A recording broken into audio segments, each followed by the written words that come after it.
People, welcome to Newspaper Breakdown. It is the 7th of March. Hope we are all fine. Some fun stuff to go through today, actually, which is nice. Some really interesting stuff. We'll start just with a light anecdote from me. I got myself a cup of tea earlier on, as is my wont. And it was another place that was it doesn't accept cash. It's one of these knobhead places. The only issue I have with a cashless society is that the people that it actually affects the most tend to be the old and poor people. We tend to forget that as we're moving away from cash. Although the place that I got the tea from, £3.50 for a cup of tea, so I was fucked over for that anyway. They don't care. They tend to be the type of places that claim that they're ethical and we're here for the people, but they're not. They're the same pieces of human shit as every other fucking company. Anyway, just a little anecdote from me to start with, a day in the life of my fucking wretched existence. Anyway, we'll start over with the UN. The Secretary General of the UN, Antonio Guterres, has warned that that global progress on women's rights is vanishing before our eyes, saying the increasingly distant goal of gender equality will take another 3 centuries to achieve. That's a long time for some form of equality, and madness that it would take so long. Absolutely madness. It does suggest that the incredibly low bar we've set for men has to be raised at some point. He said this in a General Assembly speech ahead of International Women's Day on the 8th of March, as he launched 2 weeks of discussions led by the Commission on the Status of Women. He ticked off a litany of crises, including maternal mortality, girls ousted from schools, caregivers denied work, and children forced into early marriage. Also, he highlighted the dire conditions in Taliban-led Afghanistan, where women and girls have been erased from public life, adding that in many places women's sexual and reproductive rights are being rolled back, and in some countries girls going to school are at risk of being kidnapped or assaulted. Now, do not think this is just the fucking third world or the Middle East or stuff like that. Have a look over in America for reproductive rights and consider that because it's happened in America, people are trying to force it in this country as well, rolling back the rights for women. Iran was expelled late last year from the Commission on the Status of Women due to the repression of the female-led revolt starting in September. And he called for collective action worldwide by governments, civil societies, and the private sector to provide gender-responsive education, improve skill training, and invest more in bridging the digital gender divide. It is madness, absolutely off your tits crazy to consider that we are in the 21st century and the concept of equality is going backwards. This is where we always have to remind ourselves that any form of progress is fought for and cannot stop fighting for it. Because the moment you do, and the moment you allow these diseases to get inside of us, then we're fucked. Because it is so easy to regress, incredibly easy to regress. A think tank, Commonwealth, has calculated that the cost of generating electricity to power homes and businesses could be reduced by 20.8 billion, or £252 per household a year under state ownership, bolstering the cause for a state-owned energy company. A little bit of that cheeky nationalisation. The report, which analysed scenarios for reforming the electricity market, said that a huge saving on electricity costs could be made by buying out assets such as wind, solar and biomass generators on old contracts and running them as non-profits. The study calculated that a publicly owned low carbon energy generator would best deliver on Britain's climate and economic goals, would eliminate windfall profits made by generators, and would cut household bills. This is one of the ways that you have to sell things like nationalisation. Sell the good things. Always. That you have a look at every fucking advert that capitalist companies do. Oh, we're fantastic. We save you all this money. You are lucky we are here. You have to do the same for nationalisation. You can't just say, oh, we should nationalise it. You have to sell it. Sell the idea. The study concluded that a publicly owned... Oh, I've already gone through that bit. Whoops. Thus far, that's where we are. Thus far, we've had windfall profits for companies, retail suppliers collapsing, costing taxpayers billions, and an energy crisis.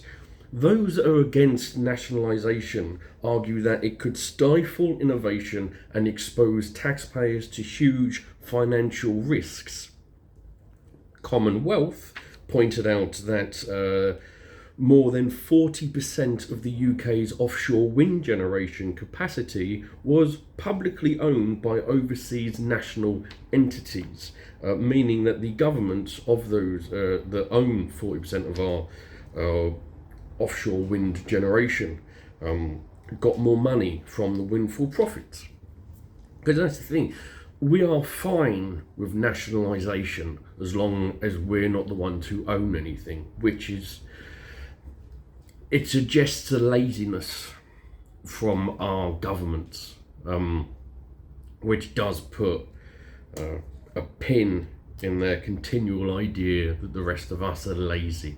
Poor people are lazy. Well, you're unwilling to do the work that other countries are willing to do. Other countries have nationalised stuff because they know that there's money to be made out of it. Our government's too lazy for it. So maybe we should take away their fucking money until they're willing to put in the hard graft that is needed. We take away their expenses. You don't need expenses, a couple of £100,000, oh yeah, but that's the pay for their office and for people working under them and all of this. Take it away. If you're not willing to work, you don't get the money. That's it, isn't it? That's how you want to play the fucking game. Anyway, the UK... consumers have sharply cut back on spending in February as soaring costs damage household finances, despite strong sales in jewellery and fragrances over the Valentine's Day period. The British Retail Consortium said that sky-high energy bills and the rising cost of a weekly shop was forcing shoppers to cut back. Total sales rose by 5.2% in February compared to a year earlier, up slightly from January's 4.2% as well. However, much of the rise was as a result of high inflation putting up the value of things, and that is masking the sales volume. This is completely and utterly expected. When you've got a cost of living crisis, when you don't have as much money, what you have to do, you have to fucking spend less. The only plus point you can potentially look at from here is that if you're spending less, inflation, you can expect inflation to go down, because inflation is done under the supply and demand aspect. more people buying, prices go up. So if there's less people buying, you would expect prices to come down, lowering inflation. That's a hope. That's a hope. And I say a hope. That is how we work with inflation, which one of the reasons that you put interest rates up and da da da da da da da da. Right, we've actually got some welcome news next, which is exciting. In some welcome news, this is actually quite a long bit as well. This is some of the more interesting stuff I've seen in a while, so strap in. In some welcome news about the UK, oh, lovely, beautiful. We have overtaken Canada, Germany, and Australia to become one of the most socially liberal nations towards divorce and abortions. Significant increases in the last 5 years in people saying that practices were justifiable is mirrored by an increase in acceptance of homosexuality, casual sex and prostitution, all of the fun things. That's according to the World Values Survey.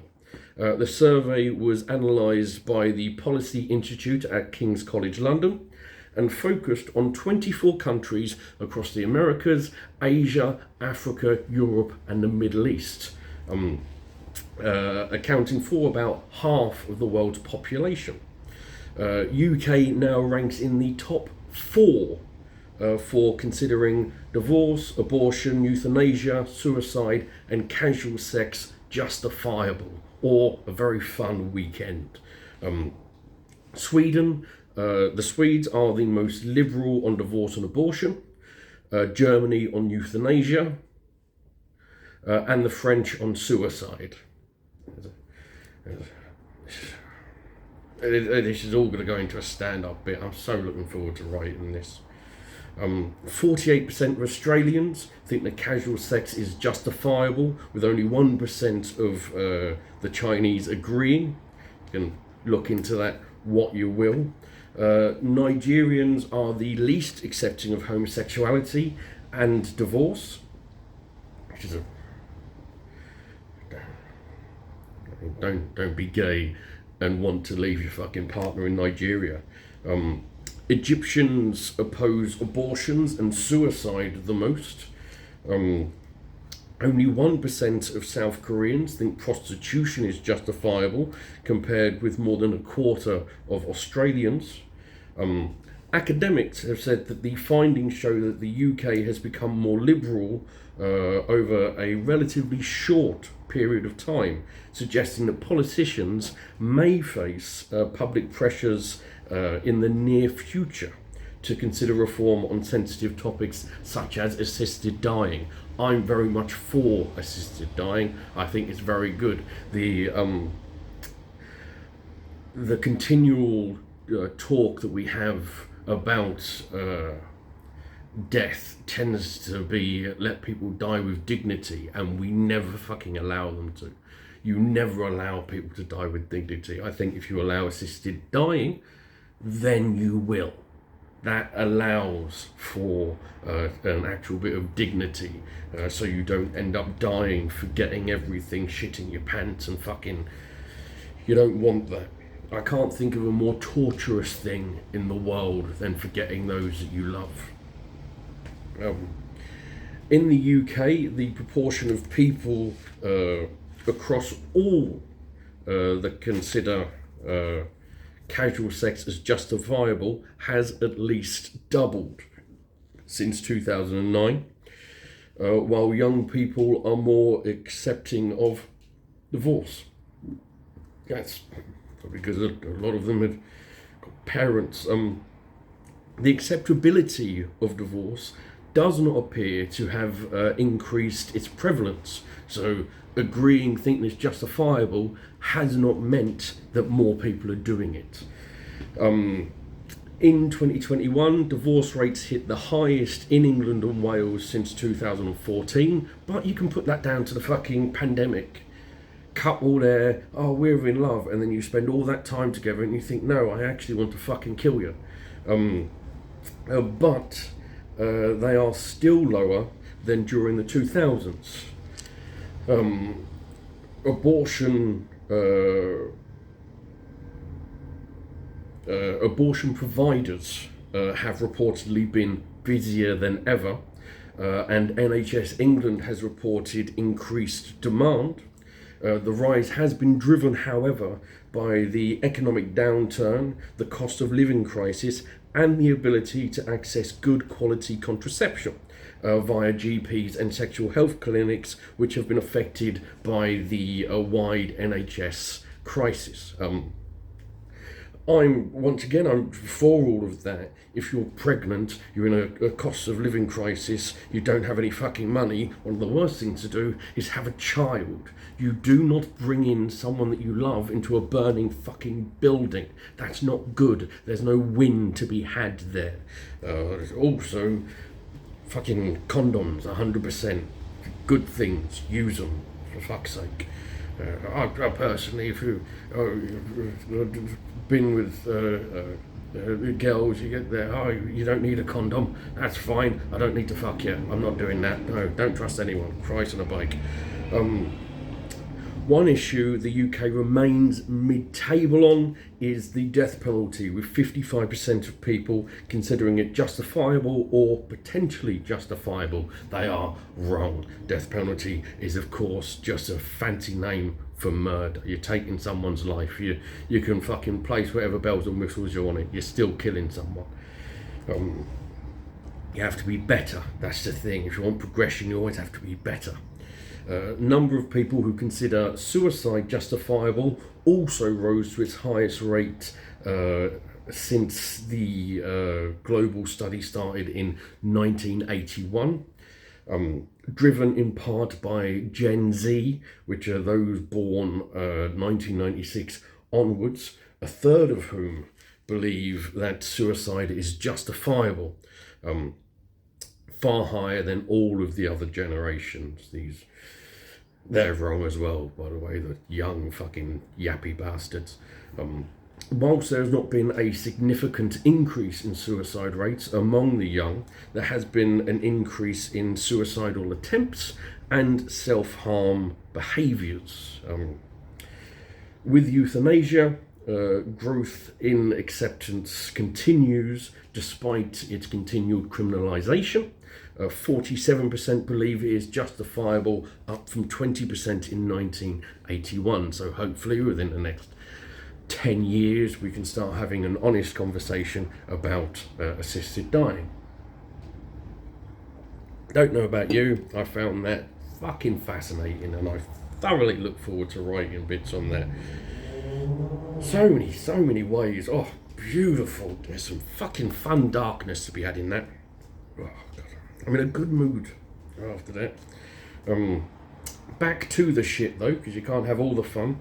A survey by consultancy group PwC has found that the UK is slipping down the International League table for women in work, with women being priced out of work and suffering from growing gender pay gaps as a result of a lack of affordable childcare. Britain has dropped 5 places to 14th in the rankings of the 38 rich country members of the OECD. Data from 2021 showed that the gender pay gap widened 4 times faster in the UK, and that is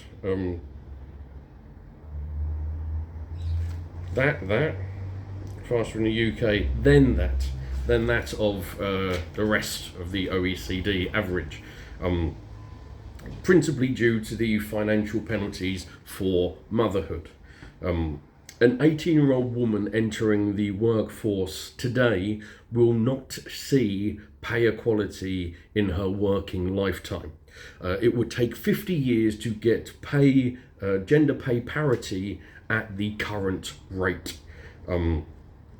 Childcare costs relative to income are some of the highest in the UK in all of the OECD. Net child costs represented almost a third of the income of a family on the average UK wage, compared to as little as 1% of the income in Germany. The Women's Budget Group is urging Hunt to boost state spending on early years and childcare by £1.75 billion in the upcoming budget. PwC uses 5 indicators to compile its Woman in Work Index: the gender pay gap, the female labour force participation rate, the gap between male and female labour force participation rates, the female unemployment rate, and the female full employment rate. We'll carry on with, it's International Women's Day tomorrow. This is prime examples. 50 years, 300 years, fucking just such a length of time for something that seemingly is so pissing obvious. Final story.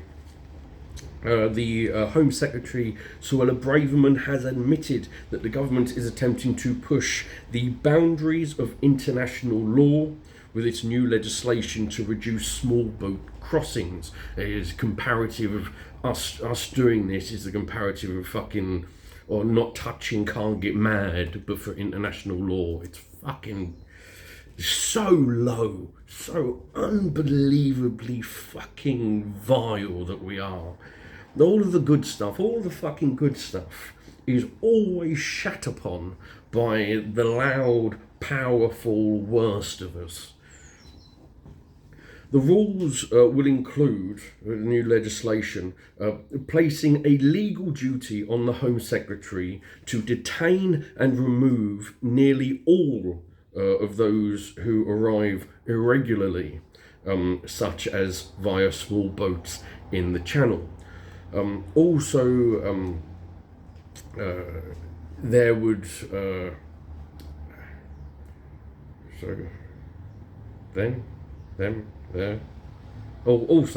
Also, there would be constraints on the rights of asylum seekers to use judicial review to challenge decisions, taking away their rights, of course. This is an attempt to bypass laws that have stopped the government from sending everyone to fucking Rwanda. The law will also be backdated to the moment that Braverman has announced the plan to MPs to stop the chance of people trying to come over here before the law passes. Braverman also said that she had put an incredibly high bar on those able to delay being deported.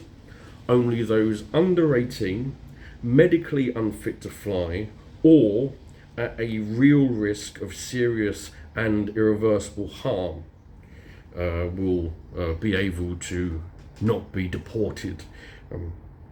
Other cases will be heard remotely, which is exactly what you need when you're trying to stay alive, the chance of buffering.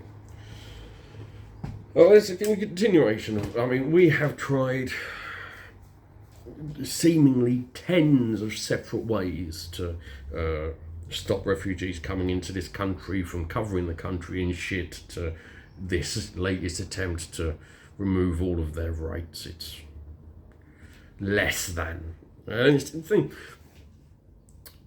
One of the biggest lies that I think we say to each other is, this is beneath you.